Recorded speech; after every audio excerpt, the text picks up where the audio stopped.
Hello engineers, एक बार फिर से आप सभी का स्वागत है make it easy online platform पे। कैसे हैं आप सभी लोग? तो आज का सेशन आपको ये बताने वाला है कि कौन से ऐसे आर्टिकल हैं जो कि हमारे एग्जाम के लिए बहुत इंपॉर्टेंट है।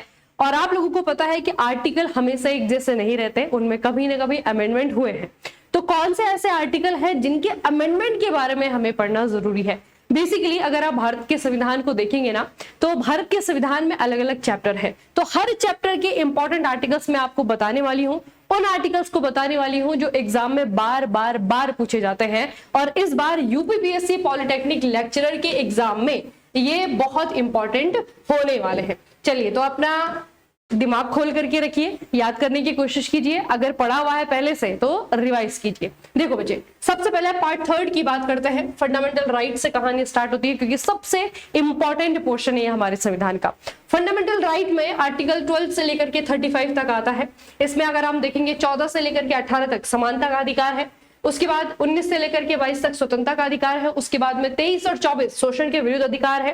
फिर 25 से 28 तक धर्म की स्वतंत्रता का अधिकार है। और 29 और 30 ये संस्कृति और शिक्षा संबंधी अधिकार है। उसके बाद में जो 32 आर्टिकल है संवैधानिक उपचारों का अधिकार है। और बेसिकली बच्चे, संवैधानिक उपचारों के अधिकार को बी.आर. अम्बेडकर के द्वारा क्या कहा गया था? संविधान की आत्मा कहा गया था। उसके अलावा इनमें एक आपका अमेंडमेंट पूछा जाता है जो आर्टिकल 31 में हुआ था। क्या किया गया? आर्टिकल 31 जो कि राइट टू प्रॉपर्टी को दिखाता था, इसको रिमूव किया गया। और रिमूव कब किया गया? 1978 में 44वां संवैधानिक संशोधन करके इसे फंडामेंटल राइट की जगह लीगल राइट बना दिया गया। और फिर उसको आर्टिकल 300 के ए में रखा गया। तो ये आपको एक बहुत ही इंपॉर्टेंट पोर्शन है एग्जाम के लिए, ठीक है।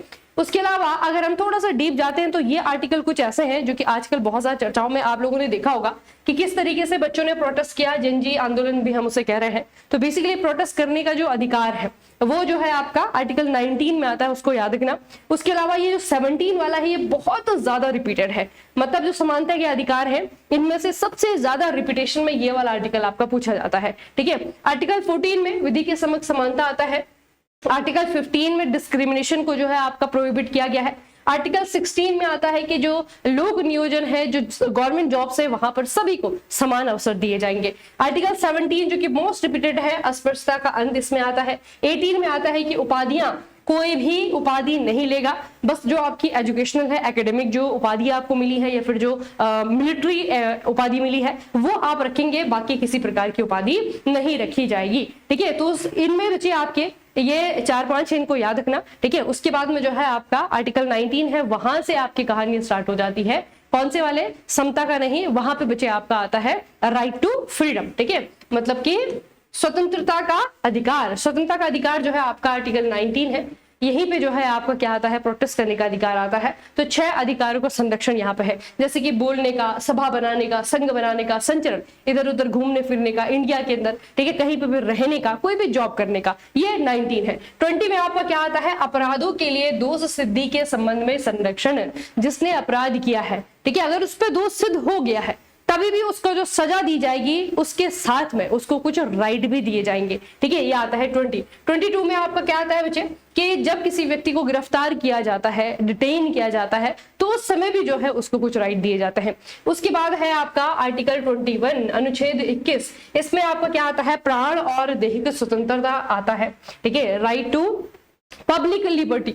प्राण और दैहिक स्वतंत्रता का मतलब क्या है कि पर्सनल जो हमारी लिबर्टी है, ठीक है, बिल्कुल जो निजी स्वतंत्रता है वो जो है आपका आर्टिकल 21 में रखा गया है, इसे याद रखना। इसी को बाद में अमेंड किया गया, 21 का ए जो है आपका बाद में जोड़ा गया, उसके बारे में आपको बताऊंगी, ठीक है। इन सारे आर्टिकल्स को आपको यहाँ पे याद रखना है। तो जो आर्टिकल 21A है, जैसे मैंने आपको कहा कि संशोधन आपको याद रखने हैं, अमेंडमेंट आपको याद रखने हैं, क्योंकि ये आर्टिकल अगर इंपॉर्टेंट है तो ऑब्वियस सी बात है इनमें अगर कभी संशोधन हुआ है तो वो भी इंपॉर्टेंट है। आर्टिकल 21A बाद में जोड़ा गया, 2002 में जो जोड़ा गया, 86वां संवैधानिक संशोधन हुआ। और क्या किया गया कि 6 से लेकर के 14 साल के जो बच्चे हैं इनके लिए जो एजुकेशन है उसे राइट बना दिया गया कि हमें प्राइमरी एजुकेशन लेने का क्या है? अधिकार है। उसके बाद बच्चे आपका यहाँ पे देखिए आर्टिकल 32 और आर्टिकल 226 बेसिकली दोनों सिमिलर काम कर रहे हैं, लेकिन फिर भी जो है दोनों एक दूसरे से अलग है। अगर आप आर्टिकल 32 देखोगे तो इसमें आपका क्या होता है कि जो सुप्रीम कोर्ट है ना, सुप्रीम कोर्ट को पावर मिलती है कि अगर फंडामेंटल राइट का कहीं पे हनन हो रहा है तो उसके विरुद्ध रिट जारी कर सकता है सुप्रीम कोर्ट। ठीक है, आर्टिकल 226 है, ये हाई कोर्ट को पावर देता है, अगर फंडामेंटल राइट का हनन हो रहा है तो हमारा हाई कोर्ट क्या कर सकता है, रिट जारी कर सकता है। तो दोनों सेम लेकिन डिफरेंट। उसके बाद में आपकी डीपीएसपी में कौन कौन से आर्टिकल है, आर्टिकल 39 का ये है, आपको याद रखना है, समान न्याय की बात करता है, निःशुल्क विधिक सहायता की बात करता है। फिर आपका आर्टिकल 40 है, ग्राम पंचायतों का संगठन आता है। 44 में यूसीसी जो बहुत इंपॉर्टेंट है क्योंकि आप लोगों को याद रखना है बच्चे कि उत्तराखंड के द्वारा इसे इंप्लीमेंट कर दिया गया है। उत्तराखंड के बाद में जो है आपका गुजरात है, ठीक है, आपका असम है, आपका एमपी है, इन स्टेट के द्वारा इसके बिल जो है पास कर दिए गए, हालांकि अभी इंप्लीमेंट हुआ है लेकिन पास कर दिए गए हैं। आपका 48A है, इसमें पर्यावरण को बचाने की बात की गई है। आर्टिकल 50 है, इसमें कार्यपालिका न्यायपालिका दोनों के सेपरेशन की बात की गई है कि दोनों एक साथ नहीं होनी चाहिए, दोनों के बीच में सेपरेशन होना चाहिए। आर्टिकल 51 ये भी आपका चर्चाओं में है क्योंकि इसमें इंटरनेशनल पीस की बात की गई है कि हमारी कंट्री को कभी भी इंटरनेशनल पीस के खिलाफ काम नहीं करना है। उसके अलावा बच्चे अगर आप फंडामेंटल ड्यूटी को देखेंगे तो इसमें एक ही आर्टिकल है, वो है आपका आर्टिकल 51 का ए। इसे याद रखना, जब हमारा संविधान बना था, लागू हुआ था 1950 में, तो कोई भी फंडामेंटल ड्यूटी नहीं थी। ठीक है, और जब जोड़ा गया 1976 में 42वें संवैधानिक संशोधन के साथ में, तो स्टार्टिंग में 10 ड्यूटी थी। उसके बाद में जो है आपकी 11वीं ड्यूटी बाद में जोड़ेगी, है ना, जो अभी मैंने आपको ये बताया कि सन 2002 में 86वां संवैधानिक संशोधन हुआ। ये मौलिक अधिकार में तो हुआ, साथ में मौलिक कर्तव्य में भी हुआ। ठीक है, तो ये बहुत इंपॉर्टेंट अमेंडमेंट है, इसे आप लोगों को याद रखना है। उसके बाद बच्चे आपका ये आता है अगला चैप्टर, ये चैप्टर है संघ की कार्यपालिका, आर्टिकल 52 से लेकर के आर्टिकल 72 तक। लेकिन बहुत सारे आर्टिकल है, कौन से इंपॉर्टेंट है? 52 जो है आपका भारत के राष्ट्रपति के बारे में है। 54 जो है राष्ट्रपति का चुनाव कौन करेगा, इसके बारे में है। फिर 61 महाभियोग की प्रक्रिया, अगर राष्ट्रपति को हटाना है कैसे हटेगा। 72 इसमें है राष्ट्रपति की क्षमादान की शक्ति। उसके बाद में आपका 74 राष्ट्रपति को सलाह देने के लिए मंत्री परिषद होगी, और ये जो मंत्री परिषद है इसे हम आम भाषा में क्या कहते हैं, सरकार कहते हैं, एग्जीक्यूटिव। ठीक है, ये है आपकी गवर्नमेंट ऑफ इंडिया। उसके बाद बच्चे आपके आर्टिकल 61 थोड़ा सा याद रखना, ये अगर किसी व्यक्ति पे, खास करके राष्ट्रपति पे अगर महाभियोग लगाया जा रहा है तो उसके पीछे रीजन क्या होना चाहिए, संविधान का अतिक्रमण। अगर वो वायलेट कर रहा है कॉन्स्टिट्यूशन को तो महाभियोग की प्रोसेस चलाई जाएगी, ये आप लोगों को याद रखना है। उसके बाद अगला चैप्टर आता है आपका, यहाँ पे है संसद और विधायी प्रक्रिया। 79 to 123 कौन कौन से है? आर्टिकल 79 इसमें आता है बच्चे आपका संसद, बेसिकली संसद बनती कैसे है, राज्यसभा, लोकसभा और भारत के राष्ट्रपति को मिला करके। उसके बाद है 108 दोनों सदनों की संयुक्त बैठक, ये इसमें आता है। आर्टिकल 112 इसमें आता है आपका बजट, लेकिन संविधान में बजट को बजट नहीं कहते हैं, वार्षिक वित्तीय विवरण कहा जाता है। फिर आता है आपका आर्टिकल 123, बेसिकली ये पावर है राष्ट्रपति की कि अगर हमारी संसद किसी सत्र में नहीं बैठी है, मंत्री लोगों का भी काम मूड नहीं है काम करने का, तो उस दौरान राष्ट्रपति क्या करते हैं, अपनी पावर का इस्तेमाल करते हैं और अध्यादेश जारी करते हैं, इसे ऑर्डिनेंस कहा जाता है। ठीक है, याद रखना बच्चे। बाकी 109 में आपका धन विधेयक जो है, आपका धन विधेयक के बारे में ये आता है कि लोकसभा में इसको पेश किया जाएगा, ना कि राज्यसभा में। ठीक है, सिर्फ लोकसभा में इसको पेश किया जाता है। फिर आता है आपका 110 में जो है मनी बिल की डेफिनेशन है कि कौन सा बिल मनी बिल है। ठीक है, अब जब सरकार किसी भी प्रकार के बिल को लेकर के आती है तो ये डिसाइड कौन करता है कि ये बिल मनी बिल है कि नहीं, ये डिसाइड कौन करता है, हमारे लोकसभा के स्पीकर साहब, जैसे कि वर्तमान में है ओम बिरला। ठीक है, उनका नाम याद रखना।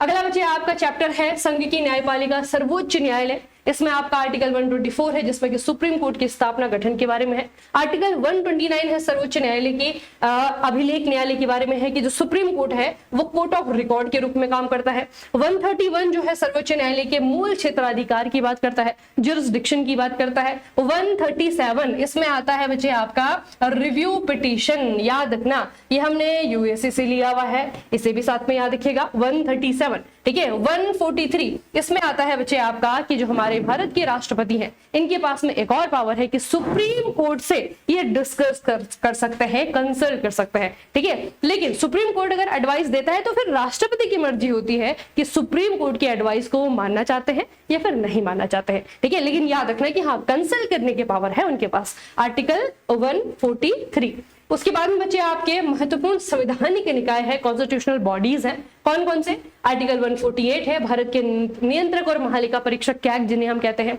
उसके बाद में आपका 280 है, वित्त आयोग के बारे में बताया गया है। 76 में भारत के महान्यायवादी के बारे में है। 324 में निर्वाचन आयोग के बारे में है, ठीक है। और उसके अलावा देखो आर्टिकल 338 इसमें है आपका NC फॉर SCs यानी कि national commission for scheduled caste, article 338। उसके बाद में है आपका 338 का A यानी कि national commission for scheduled tribes ST, ठीक है, 338 का A। उसके बाद में है 338 का B यानी कि national commission for backward classes, इसको भी बाद में ऐड किया गया। 102nd अमेंडमेंट हुआ है लेटेस्ट 2018 में, और ये वाला जो ऐड किया गया ये 89th अमेंडमेंट में ऐड किया गया, ठीक है। तो इस तरीके से जो 338 का A है, 338 इटसेल्फ और 338 का B, ये तीनों ही बच्चे नेशनल कमीशन बनाते हैं, किसके लिए? SC के लिए, ST के लिए और अदर बैकवर्ड क्लासेस के लिए। इनको आप लोगों को याद रखना है। उसके बाद में आता है आपका पंचायतें और नगर पालिका, इसके अमेंडमेंट भी इंपॉर्टेंट है और इसके आर्टिकल्स भी इंपॉर्टेंट है। जो पंचायती राज व्यवस्था है इसमें मैंने आपको सारे के सारे आर्टिकल्स बताए हैं, याद करने का ट्रिक भी बताया है। वो वीडियो अगर आपने नहीं देखा है तो एक बार जरूर देख लेना, बहुत इंपॉर्टेंट है, ठीक है। तो 73वां संवैधानिक संशोधन जो है आपका 1992 में आता है और ये एक नए भाग को जोड़ता है। कौन सा भाग है? भाग 9 है। आर्टिकल 243 से लेकर के 243O ये जो है आपके जोड़े जाते हैं। अगर हम बात करते हैं 74 तो ये दोनों साथ में आए हैं, 1992 में आया है ये, और ये भाग 9 के A को जोड़ता है। और 243P से लेकर के 243ZZ तक ये जो आर्टिकल्स हैं ये भी आपके जोड़े जाते हैं, इन्हें भी आप लोगों को याद रखना है। एक और चीज याद रखना जो कि रिसेंटली बच्चे आपका हुआ है, ये देखो, एक तो आपका 243 का G है, यहाँ पे 11th शेड्यूल है बेसिकली, यहाँ पे पंचायतों की पावर के बारे में बताया गया है, ठीक है, इसी का है। और 243 का W है, यहाँ पे जो है म्युनिसिपैलिटीज की पावर के बारे में बताया गया है, ठीक है। और इन्हीं को बहुत अच्छे से डिफाइन किया गया है बाद में 11वीं अनुसूची और 12वीं अनुसूची में, ये भी आप लोगों को याद रखना है। उसके बाद में आपका अगला पार्ट है आपातकालीन उपबंध। इसमें आपकी 3 प्रकार की इमरजेंसी आती हैं। आर्टिकल 352 राष्ट्रीय आपातकाल आता है, आर्टिकल 356 राष्ट्रपति शासन आता है और 360 वित्तीय आपातकाल आता है, ठीक है। अभी तक एक भी बार ये नहीं लगा है, इसे आप लोगों को याद रखना है। उसके अलावा बच्चे आपके आर्टिकल 44 जब हुआ था 1978 में, तो इसमें थोड़े से चेंजेस किए गए राष्ट्रीय आपातकाल में। तो राष्ट्रीय आपातकाल में क्या चेंजेस किए गए कि कब लगाया जाएगा। तो पहले जो है आपका यहाँ पे था कि आंतरिक अशांति अगर होगी तो राष्ट्रीय आपातकाल लगाया जाएगा, लेकिन ये संशोधन करके इसको चेंज किया गया और इसके सशस्त्र विद्रोह कर दिया गया, ठीक है, आर्म्ड रिविलियन कर दिया गया, ये भी आप लोग को याद रखना है। उसके बाद बच्चे आपका संशोधन आता है आर्टिकल 368, बहुत इंपॉर्टेंट है। ये कैसे जो है आपका पास होता है, तो उसको पास करने के लिए 3 तरीके हैं। सबसे पहले जो है आपका ये सिंपल मेजोरिटी से जो है आपका पास होता है, स्पेशल मेजोरिटी से आपका पास होता है, और एक होता है आपका स्पेशल मेजोरिटी और प्लस आपका स्टेट। तो बेसिकली ये 3 प्रकार क्यों है, क्योंकि संशोधन अलग अलग प्रकार के होते हैं। अगर मैं कहूं कि मुझे जो है किसी प्रकार का मतलब कोई जैसे न्यू स्टेट बनाना है ना, जिसमें जो है आपका कोई भी ऐसा संशोधन करना है जो कि कंसीडर नहीं करता है स्टेट को, है ना, कोई स्पेसिफिकली स्टेट के बारे में नहीं है, तो वहां पे जो है आपका सिंपल मेजोरिटी से पास हो जाएगा। अगर बात करते हैं कि कोई जो है आपका इस तरीके की चीजों को अगर चेंज करना है, जैसे कि आपका फंडामेंटल राइट है, क्योंकि फंडामेंटल राइट क्या है, वो हमारा जो बेसिक स्ट्रक्चर है उससे रिलेटेड है। अगर डीपीएसपी में चेंज करना है तो जो हमारे जो बेसिक फाइबर है हमारे कॉन्स्टिट्यूशन का, अगर उसमें चेंज करना है तब हम चेंज तो करेंगे, इसी आर्टिकल का इस्तेमाल करेंगे, लेकिन स्पेशल मेजोरिटी से उस संशोधन बिल को पास करवाना पड़ेगा। फिर आता है आपका कि स्पेशल मेजोरिटी भी चाहिए और साथ में स्टेट की वोटिंग भी चाहिए, ठीक है। तो पर्टिकुलरली बच्चे ये आपका तब होता है जैसे कि प्रेसिडेंट का इलेक्शन है, जीएसटी है ना, कुछ ऐसे इस तरीके की चीजें होती हैं जहां पर ये बहुत इंपॉर्टेंट होता है और स्टेट से भी पूछना पड़ता है, ठीक है, क्योंकि वो स्टेट के भी हित की बात होती है, ठीक है। तब जो है बच्चे आपका स्पेशल मेजोरिटी और साथ में आपकी स्टेट से भी, स्टेट लेजिस्लेचर से भी पूछना पड़ता है। ये चीजें आप लोगों को याद रखना है। तो संविधान के मूल ढांचे में अगर हमें चेंजेस करने हैं तो हमें क्या करना पड़ेगा, संशोधन वाले बिल को स्पेशल मेजोरिटी से पास करवाना पड़ेगा। उसके बाद बचे आपके ये वो आर्टिकल्स हैं जो कि बार बार पूछे जाते हैं, जैसे कि आर्टिकल 14 है इक्वलिटी बिफोर लॉ, 17 है एबोलिशन ऑफ अनटचेबिलिटी, 21 है लाइफ एंड पर्सनल लिबर्टी, 21 का ए है राइट टू एजुकेशन, 32 है कॉन्स्टिट्यूशनल रेमेडीज, आर्टिकल 40 है विलेज पंचायत, आर्टिकल 44 है यूनिफॉर्म सिविल कोड, 51 का ए है फंडामेंटल ड्यूटीज, आर्टिकल 48 है 148 कैग ऑफ इंडिया और 324 है election commission education of India. तो ये सारे के सारे वो आर्टिकल्स हैं जो कि कॉम्पिटिटिव एग्जाम में बहुत ज्यादा पूछे जाते हैं, बहुत बेसिक से हैं लेकिन याद रखने हैं आप लोगों को, ठीक है, क्योंकि एग्जाम में कुछ क्वेश्चन आपके ऐसे हैं बच्चे, आप यूपीपीएससी का भी अगर पीवाईक्यू आप लोगों ने देखा होगा, कुछ क्वेश्चन आप लोगों को ऐसे मिलेंगे जो कि इजिली डुएबल होते हैं, आप लोगों ने कर सकते हैं अगर आपने थोड़ा सा भी पढ़ा हुआ है तो, ठीक है। उसके अलावा अगर आप मेगडीजी मैकेनिकल मोबाइल एप्लीकेशन डाउनलोड नहीं किया पहले तो आप कर लें, क्योंकि उसके अंदर आपको एक बहुत बेहतरीन प्रोडक्ट मिलेगा जिसमें कि बच्चे लाइव क्लासेस चल रही हैं हिंदी की और आपके जीके के ना। इसमें हम क्या कर रहे हैं कि 1 महीने का हमने टारगेट लिया है और पूरे के पूरे सिलेबस को जो है यहाँ पे कवर किया जाएगा, उसे प्रैक्टिस किया जाएगा एमसीक्यू प्रैक्टिस के माध्यम से। साथ में आपको जो है टेस्ट सीरीज भी इसके साथ में फ्री मिल रही है, क्लास की पीडीएफ आपको मिलेंगी, ठीक है। तो फुल कवरेज के साथ में जो है एमसीक्यू प्रैक्टिस आप लोग कीजिए, ठीक है, जितना मैक्सिमम हो सकता है अपने स्कोर को कीजिए, ठीक है, इस प्रोडक्ट के साथ में। तो चलिए फिर आज का सेशन हम यहीं पर समाप्त करेंगे, मिलेंगे आप लोगों को नए सेशन के साथ। तब तक के लिए पढ़ते रहिए, अपना खूब सारा ख्याल रखिएगा। आप सभी का बहुत बहुत धन्यवाद।